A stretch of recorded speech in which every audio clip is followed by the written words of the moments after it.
The BMW X5 key fob for 2022-2025 models uses a CR2032 battery.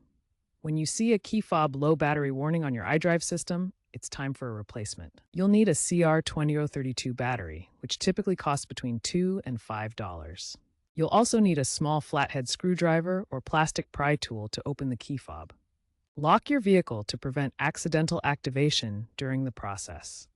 Consider wearing gloves to keep the battery contacts clean. A CR2032 battery tester can be useful to verify the new battery's charge. BMW recommends using OEM-spec CR2032 batteries for best reliability, as aftermarket batteries may cause connectivity issues.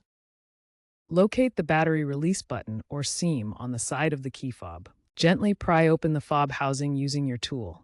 There are no screws on these models, it's a snap fit. Remove the old battery by sliding or lifting it out. Insert the new CR2032 battery with the positive plus side facing up toward the circuit board. Snap the fob housing closed securely. Test the new battery by locking and unlocking your vehicle. If it doesn't work, double-check the battery polarity. If issues persist, ensure you are using a fresh OEM-spec CR2032 battery. Environmental factors such as cold weather can affect the battery life.